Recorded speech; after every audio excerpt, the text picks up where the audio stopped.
ኣብ መንጎ ዕውታትን ዘይዕውታትን ሰባት ዘሎ ፍልልይ እንታይ ይመስለኩም? እሺ ሕዚ ናብታ ቀዳመይቲ ዓባይ ነጥቢ ንስገር። ንሳ ድማ think for yourself ወይ ድማ ንባዕልኻ ሕሰብ እትብል እያ። መብዛሕትኡ ሰብ ከም ከፍቲ ናብቲ ሰብ ዝኸዶ ጥራሕ እዩ ዝጓዓዝ። ሰባት እንታይ ክብሉን እዮም?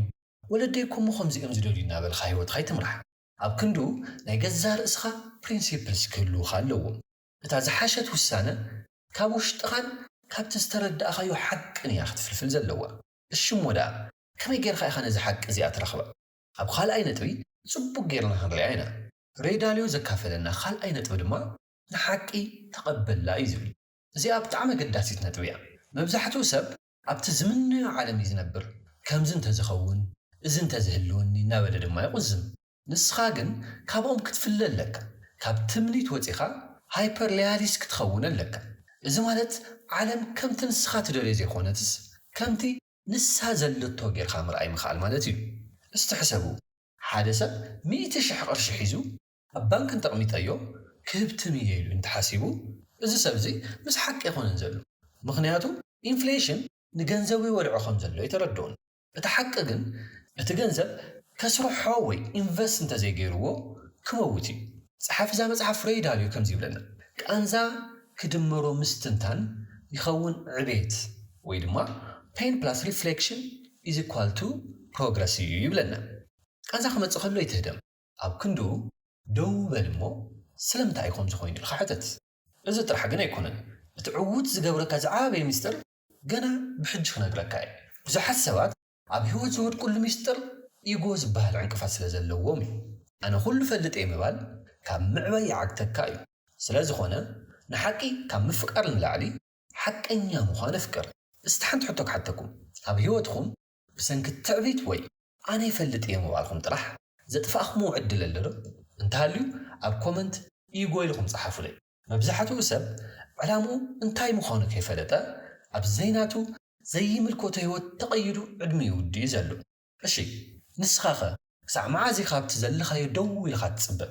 ቢልዮነር ሬይ ዳልዮ ኣብዛ ፕሪንሲፕል ፎር ሳክሰስ ዘርእስታ መጽሓፉ ካብቲ ዘለኻዮ ዓዘቕቲ ወፂእኻ ናብቲ ዝለዓለ ጫፍ ክትበፅሕ ዝሕግዘኻ 5 ምስጢራዊ ስጉምትታት ኣለዋ ይብለና። ነዚ ዝድግፈልና ሓደ ታሪክ ክነግረካ። ኣብ ዓዲ እንግሊዝ ሓደ ሰብኣይ ነበረ። እዚ ሰብኣይ ኩሉ ግዜ ክህብትም እየ ዓብዪ ትካል እውን ክምስርት እየ እናበለ ይሓልም ነበረ። ግን ንዓመታት ካብታ ዘላቶ ስራሕ ሓንቲ ስጉምቲ እውን ክስጉመ ይኽኣለ። ንምንታይ ይመስለካ? ምክንያቱ እቲ ሰብኣይ ፀገማቱ ንምፍታሕ ዘይኮነስ ንፀገማቱ ንምሕባእ እዩ ኩሉ ግዜ ግዚኡ ዘጥፍእ ነይሩ። ሬይ ዳልዮ ዘምህረና ምስጢር ግን ካብዚ ፍጹም ዝተፈለየ እዩ። እዚ ሰብኣይ ድሕሪ ግዜ ነዘን ሕጂ ዝነግረካ 5 ስጉምትታት ምስ ተግበረን ግን ህይወቱ ኣብ ውሽጢ ሓፂር ግዜ እያ ተቐይራ። ንስኻ እውን ህይወትካ ክትቀይር ድሌት እንተሃሊካ ነዘን 5 ነገራት ጽኒ ኢልካ ስምዐኒ። እታ ቀዳመይቲ ስጉምቲ ንጹር ዝኾነ ሽቶ ወይ ጎል ይሃልዩኻ እያ ትብል። ኣብዚ ብሓቂ ክነግረካ ዝደሊ ነገር እንተሃለዎ ኣበይ ከም እትበፅሕ እንተዘይፈሊጥኻ ዝኾነ ይኹን መንገዲ ናብቲ ክትበፅሖ እትደሊ ቦታ ኣይወስደካን እዩ። መብዛሕትኡ ሰብ ገንዘብ ክረክብ ይደሊ እየ ጥራሕ እዩ ዝብል። ክንደይ፣ መዓዝ፣ ብኸመይ ንዝብሉ ሕቶታት ግን መልሲ የብሉ። ስለ ዝኾነ ድማ ንስኻ ንዞም ሕቶታት ዝምልስ ንጹር ዝኾነ ሽቶ ወይ ድማ ጎል ይሃልይኻ እዩ ዝብለና። እታ ካልአይቲ ስጉምቲ ድማ ነቶም ኣብ መንገዲ ዝገጥሙኻ ፀገማት ወይ ፕሮብለምስ ኣለሊኻን ተረዲእኻን ተቐበሎም። እስቲ ሕሰብዎ፣ ብዙሕ ግዜ ፀገም ክመፀና ከሎ ስለምንታይ ኩሉ ግዜ ንዓይ እናበልና ኢና ንቕዝም ወይ ንሕባእ? ሬይ ዳልዮ ግን ፀገም ማለት ንዓኻ ንምዕባይ ዝመፀ ፈተና እዩ ዝብለና። ስለዚ ዝኾነ ፀገም ከጋጥመካ ከሎ ብድሕሪ እዚ ፀገም ዘሎ ዓብዪ ዕድል እንታይ እዩ? ካብዚ ፀገም እዚ እንታይ ክመሃር ይኽእልን ብኸመይ ናብ ረብሓይ ክቕይሮ ይኽእልን ኢልካ ክትሓስብ ኣለካ። እታ ሳልሰይቲ ስጉምቲ ድማ ነቲ ፀገም ዳያግኖስ ግበሮ። እዚ ማለት ናብቲ ሱር መሰረት እቲ ፀገም እተ ማለት እዩ። ንኣብነት ኣብ ወርሒ እትረኽባ ደመወዝ ክሳዕ መወዳእታ ወርሒ እንተዘይኣኺላትካ እቲ ፀገም ውሕድ ደመወዝ ጥራሕ ዘይኮነስ እቲ ናይ ገንዘብ ኣጠቓቕማኻ እውን ክኸውን ይኽእል እዩ። ስለ ዝኾነ ነቲ ኣጋጢምካ ዘሎ ፀገም ዲያግኖስ ግበሮ። እዚ ጥራሕ ግን ኣይኮነን። እታ ዝዓበየት ምስጢር ካብ ዝቐፂለ ክነግረካ እየ። እታ 4ይቲ ስጉምቲ ነቲ ገጢምካ ዘሎ ፀገም እትስዕረሉ ዲዛይን ወይ ድማ ፕላን ውፅእ እያ ትብል።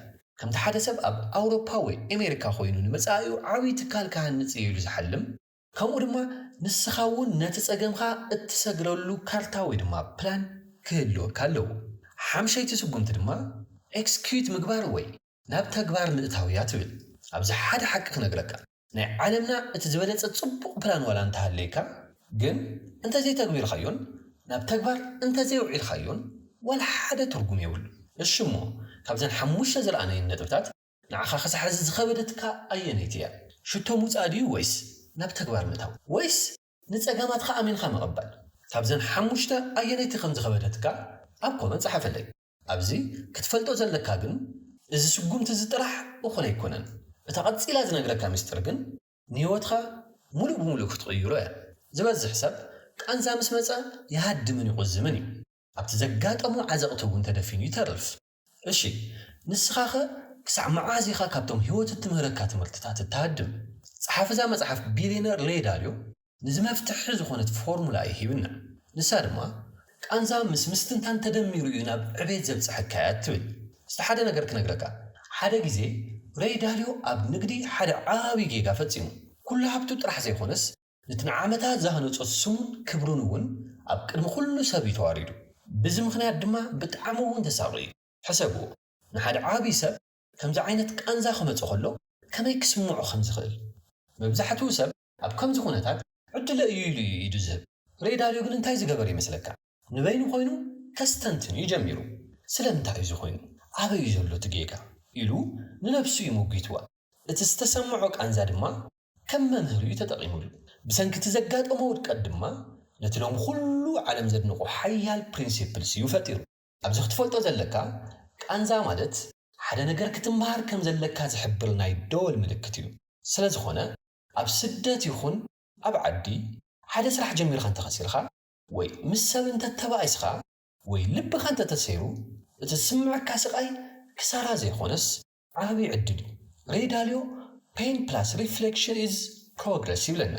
እዛ ምስጢር እዚኣ ካብቲ ሓጋዝ የብለይን ትብለሉ ፑር ማይንድ ሴት ናብቲ ካብ ጌጋይ ይመሃር እየ ዘለኹ ዝብል ሪች ማይንድ ሴት እንብሎ ተሓሳስባ እያ ተሰጋግረካ። እስና ኣብነት ንውሰድ። ሓደ ሰብ ኣብ ወፃኢ ዓዲ 9 to 5 እናሰርሐ ኩሉ ግዜ ምስ ሰራሕተኛታቱ ወይ ምስ ሓላፊኡ እንተተጋጭዩ እዞም ሰባት ኣይፈትውንን እዮም ኢሉ እንተሓሲቡ ንሱ ኣብቲ ቃንዛ ጥራሕ ይተዓፅዩ ዘሎ። እቲ ሓቂ ግን ሪፍሌክሽን እንተገይሩ እዩ። ምናልባት እቲ ጸገም ኣብ እተሓሳስብኡ ወይ ኣሰራርሑኡ እውን ክኸውን ከም ዝኽእል ይርዳእ እዩ። እዚ ጥራሕ ግን ኣይኮነን። ብዙሓት ሰባት ንቃንዛ ክርእዩ ከለዉ ዓይኖም ይዓፅው እዮም። ሬይ ዳልዮ ግን ቃንዛ ከም ሓደ ፓዝል ጌርካ ረእዮ እዩ ዝብለና። ነቲ ፓዝል ምስ ፈትሕኻዮ ድማ እቲ ሽልማትካ ዕቤት እዩ ዝኸውን። መብዛሕትኡ ሰብ ኣብ ሓደ ደረጃ ረጊፁ ከይተለወጠን ከይዓበየን እዩ ዝተርፍ። ንቅድሚት ንኸይስጉም ዝዓግትዎ ዘለዉ ክልተ ዓበይቲ ዕንቅፋታት ድማ ኣብ ውሽጡ ተሰኪሙ ስለ ዝዘውር እዩ። ንስኻ ኸ እዞም ዕውራት ነጥብታት ወይ ብላይንድ ስፓትስ እንብሎም ንህይወትካ ክሳዕ መዓዝ ክዕፍንዋ ክትፈቅድ ኢኻ? ጸሓፊ እዛ መጽሓፍ ቢልዮነር ሬይ ዳልዮ ኣብዛ ፕሪንሲፕልስ ፎር ሳክሰስ እትብል መጽሓፉ ካብ ዓወት ዝኽልኩልና ዘለዉ ክልተ ጸላእቲ ከመይ ጌርካ ከም እትስዕሮም ጽሒፍልና እዩ። ነዚ ዝድግፈልና ሓደ ታሪክ ክነግረካ። ሓደ ግዜ ሬይ ዳልዮ ምስቶም ኣብ ዓለም ዘለዉ ብሉጻት ሰባያት ክመያየጥ ከሎ ሓደ ነገር ተረድአ። እዞም ሰባት እዚኦም ካብ ካልእ ሰብ ዝበለጸ ሓንጎል ስለ ዘለዎም ዘይኮነስ ነቲ ኢጎ ዝበሃል ዕንቅፋት ስለ ዝሰዓርዎ እዩ። ሓደ ሰብ ነበረ ኩሉ ግዜ ኣነ ዝበልክዎ ጥራሕ እዩ ትኽክል ይብል። እዚ ሰብ እዚ ሓደ ዓብዪ ናይ ንግዲ ዕድል ኣጋጠሞ እሞ ብሰንኪ ትዕቢቱን ናይ ሰብ ሓሳብ ኣይሰምዕን ብምባሉን ነታ ሚልዮናት ከትርፈላ ዝኽእል ዝነበረ ዕድል ብኢዱ ጥፍኣ። ስለምንታይ መስለካ? ምኽንያቱ እቲ ሓቂ ካብ ምርኣይ ቁኑዕ ኮይኑ ክርአ ስለ ዝመረፀ እዩ። ኣብዚ ግን ብሓቂ ክነግረካ ዝደሊ ነገር እቲ ቀዳማይ ዓብዪ ዕንቅፋት ኢጎ ባርየር እንብሎ እዩ። እዚ ማለት እቲ ጌጋኻ ክትቕበል ዘይፈቅድ ናይ ውሽጥኻ ክፍሊ እዩ። ንኣብነት ኣብ ስደት ኮንካ ሓደ ቢዝነስ ክትጅምር እንተደሊኻ ሰባት ከምዚ እንተጌርካ ይሓይሽ ክብሉኻ ከለዉ ሓንጎልካ ከም መጥቃዕቲ ገይሩ እዩ ዝወስዶ። ንኹሉ ዝዋሃበካ ሓሳብ ክትዓፅፎ ከለኻ ድማ ሽዑ ኢኻ ትወድቕ። እቲ ካልኣይ ዕንቅፋት ድማ ብላይንድ ስፓት ባርየር ይበሃል። እስቲ ሕሰብዎ፣ ኩላትና ሰባት ዝተፈላለየ ጠማምታ እዩ ዘለና። ገለ ሰብ ነቲ ዓብዪ ስእሊ ወይ ድማ ቢግ ፒክቸር እንብሎ ይርኢ። ገለ ሰብ ድማ ነቶም ደቀቕቲ ዝርዝራት ወይ ዲቴይልስ ጥራሕ እዮም ዘስተውዕሉ። በይኑ ንኹሉ ነገራት ክርኢ ዝፍትን ሰብ ከምቲ ሓደ ዓይኑ ዓፊኑ ዝጓዓዝ ዓይነት ሰብ እዩ። ሬይ ዳልዮ ነዚ ንምስኻር ሓደ ሓያል ሚስጥር እዩ ዝጥቀም። ንሱ ድማ ራዲካል ኦፕን ማይንድነስ ይበሃል። إذا مالت أنا كله يفلتني إلخا مؤمن مالتي أنا كل نجار يفلتني إلخا بمؤمن كابسبات نتصور حسب مدلاي أب كنت أنا قنع مخاني كرتبل اتحكي انت أيلخا محتاتن مستوم بحق أزك أو مخازلو سمارت سبات مزر لابني ات بلاك اند وايت نبر هيوتخا ناب حبراو ويد ما كلر زغيرو مبزحتو سب بعول تعبيد تقاريدو نعمتات أب حدا بوتا يرقز ألو الشي نسخا خكسع معازيخا أنا طرح يزفلت النابلخا عدلات خاك تقبر البيلينر ري داليو أبزا Principles for Success تبل متحفو نبيلينرات كابترا سوات تفليوم حانت عباي مستر نجيرنا أيو نسادما Radical Open Mindedness يولا وي بتقلنيا فتسون كفتو أمرو نانيات بال استحادة تاريخ نقلك ري داليو نتزعابي تكالو بريج ووتر كان نتخلو حد حقو تسام نسو دما زخوانا سب ولا تستحاتة درجة زلو وسرحتنيا نعون ري داليو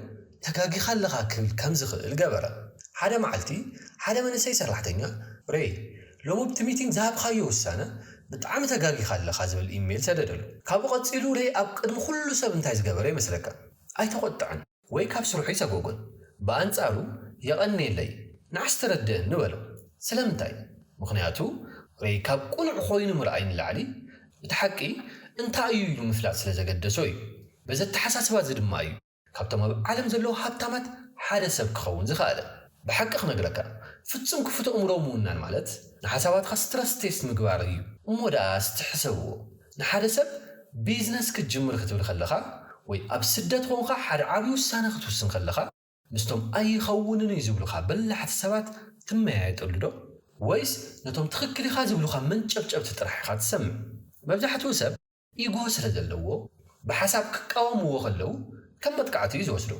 ريغن كابتناتي عيني طرح مرأي نبت بعيني خلقو سوات مرأي كسغاغرلن زبل التحساسوا يزلو إذا مسترزي كابت تصلي من صعدان ويد ما بلاك اند وايت نبرت تمامتها نبت حبراو كلر زخونه تمامتا يزسغاغركا كابز عابي مسترون الله ريداليو تتقملو بيليفابيليتي ويتينغ زبحال ميلالو إذا مالت كل حساب معري يكونن ناي حدا زي فلت سب حسابن ناي حدا سلسته غزي تعويتو زرئي سب حسابن معري تمزنو أوز بحقق نقلكا زدل نقل نسخا لو مبسرحخا وي أب هيوتخا نقدمت كتسقو من تدليخا مستوم كاباخا زبلتون زتفلي حساب زلو من سبات تقمت الشي أب هيوتخا زيادة تسمعون مني نتم كل غزي تخكلي خا زبلوخا عروت خاديو ويس نتم جيجا خا زنقروخا حق انيا سبات أنا كل غزي فلت يلي خاتبل ويس من ما يفلتني يوم وردوني خاتبل حسابخا أبكم من صحفلي إذا كل زنقركم برينسيبلز هيوتكم كغير انتو خوينو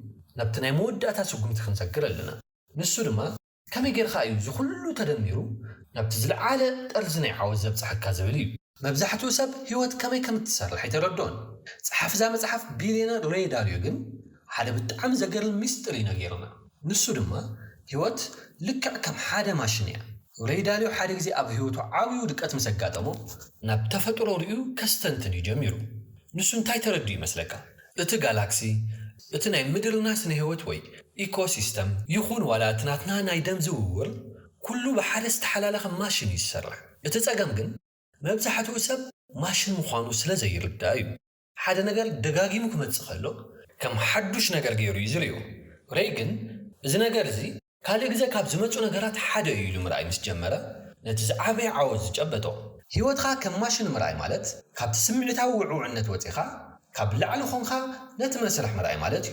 استحسبو نسخا لومي اب سدت ويا عد خونخا بيزنس كسرح خلخا صقم انتقاطيمكا سلامنتاين عيلخا كم مغزم زماشن زي ابي تبلاشي زولي الخا محتاتي زدليكا مبزحتو سب سرح يبلين يبل جن اتناي سرح مدلاي ماشون تبلاشي خمزولي يردون من البات تصقم ابت السي في ويدما ابت قرارو كخونوني خيلي ريداليو جن كم زي زبلنا نسخا ديزاينر نايت ماشينيخا ابو خون خدما نت ماشين كتمر حلك عايزبلنا اذا طرح غنا يكون ري كل ነገር ተደጋግሞ خمز መጽይዝ ነገርና ናብነት ቁጠባ ውድቀት ወይ ኢኮኖሚክ ክራሽ ኣብ 100 ዓመት ሓደ ግዜ ዝመጽ ማዕበል ወላ ሕርቃን ሰባት ዞም ነገራት ዚኣቶም ቅድሚ ሕጂ ተፈጺሞም እዮም ሕጂ ድማ ይፍጸሙለው ንስኻ ግን ነቲ ፓተርን ወይ ኣካይዳ ንምርኣይ ክፉት ኣእምሮ ክህልወካ ኣለዎ ብሓቂ ክነግረካ ንስኻ ዲዛይን ጥራሕ ዘይኮንካ ኦፕሬተር ናይት ማሽኑ እውን ኢኻ ንስኻ ግን ነቲ ፓተርን ወይ ኣካይዳ ንምርኣይ ክፉት ኣእምሮ ክህልወካ እዩ ዘለዎ ኣብዚ ብሓቂ ክነግረካ ንስኻ ዲዛይነር ጥራሕ ዘይኮንካስ እቲ ኦፕሬተር ናይት ማሽኑ እውን ኢኻ ሓደ ግዜ ትወድቕ ሓደ ግዜ ትስበር ግን ነቲ ማሽን እናፀገንካዮ ክትኸይድ እዩ ዘለካ ሽዑ ኢኻ ኣብቲ ዝለዓለ ጠርዚ ዓወት እትበፅሕ እዚ እዩ ድማ እቲ ናይ ኢቮሉሽን ወይ ናይ ዕቤት ሕጊ ንብሎ እዚ ትምህርቲ እዚ ሂወትካ ክቕይር እንተኮይኑ ሕጂ ናብታ ናይ መወዳእታ ስጉምቲ ክንሰግር ኣለና መብዛሕትኡ ሰብ ኣብ መወዳእታ ዕድሚኡ ስለምንታይ እቲ ዝደልዮ ኩሉ ረኺበና ኣለኹ ሕጉስ ግን ዘይኮንኩ ኢሉ እዩ ዝቕዝም ንስኻ ክሳብ መዓዝ ኢኻ ዓወት ማለት ገንዘብን ንዋትን ጥራሕ ጌርካ ክትሓስብ ፀሓፍ እዛ መፅሓፍ ቢልዮነር ሬይ ዳልዮ ኣብዛ ፕሪንሲፕልስ ፎር ሳክሰስ እትብል መፅሓፉ እቲ ናይ መወዳእታ ሽልማት እንታይ ምዃኑ ዝገልጽ $1 ሚልዮን ዝዋግኡ ሚስጥር ይነጊርና እስቲ ሓደ ታሪክ ክነግረካ ሬይ ዳልዮ ኩሉ ሃብቲ ዓለም ምስ ጨበጠ ሓደ ነገር ተገንዘበ ነቲ ሓደ ግዜ ዝናፍቆ ዝነበረ ዓበይቲ ዓወታት ምስ በፅሖ እቲ ሓጎሱ ንሓፂር ግዜ ምዃኑ ጥራሕ ይተረድዩ ልክዕ ከምቲ ንሕና ኣብ ስደት ወይ ኣብ ዓዲ ኮይንና እዛ መኪና እዚኣ እንተገዝየን ወይ እዛ ገዛ እዚኣ ተሃኒፀ ክዓርፍ እየን ንብሎ ማለት እዩ ንሱ ግን ኩሉ ነገር ምስ ገበረ ዝያዳ ዓብዪ ናፍቆት ተሰምዖ እቲ ሚስጥር እንታይ ይመስለካ እቲ ሽልማት እቲ ዝበፅሐ ሽቶ ዘይኮነስ እቲ መንገዲ ዘጋጠሞ ቃልሲ ምዃኑ ተረድአ ኣብ ሂወት እቲ ዝዓበየ ሽልማት ወይ ኣልቲሜት ሪዋርድ እቲ ንስኻ ንምዕባይ ትገብሮ ተጋድሎ እዩ እስቲ ሕሰብዎ ንስኻ ሎሚ 9 to 5 ክትሰርሕ ከለኻ ወይ ሓድሽ ቢዝነስ ክትምስርት ክትቃለስ ከለኻ እቲ ስቓይን ፃዕርን እዩ ዘዕብየካ ዘሎ ኣብዚ መብዛሕትኡ ሰብ ስራሕ ይመረረንሎ ይብል ግን እቲ መረረት ንዓኻ ንምቕራፅ ዝመፀ ናይ ተፈጥሮ መሳርሒ እዩ ሬይ ዳልዮ ኣብ መወዳእታ ዕድሚኡ ዝተረድኦ ነገር እቲ ዝዓበየ ዓወት ከይፈለጥካዮ ክትመውት ዘይኮነስ ንሰባት ዕብኻን ኣተኻኺኢኻን ክትሓልፍ ከለኻ እዩ ንሱ እዚ ብዘይካይ ክሰርሕ እንተዘይኽኢሉ ኣነ ውድቕ ሰብ እየ እዩ ዝብል ንስኻ ሎሚ ኣብ ስድራ ቤትካ ይኹን ኣብ ስራሕኻ እትገድፎ ዝኽሪ ወይ ሌጋሲ እዩ እቲ ናይ መወዳእታ ሽልማትካ ኢቮሉሽን ወይ ዕቤት ማለት ንስኻ ሓሊፍካ ግን እቲ ጽቡቕ ስራሕኻ ክቕፅል ከሎ እዩ እዚ እዩ ድማ እቲ ናይ ተፈጥሮ ሕጊ ናይ ሎማዓንቲ ቪድዮ እዚ ይመስል ነይሩ ካልእ ብልፅቲ ጽሟቕ መፅሓፍ ንምርኣይ ነታ ኣብ ስክሪን ዘላ ቪድዮ ንኻ እያ ኣብታ ትቕፅል ቪድዮ ክንረኸብ ኢና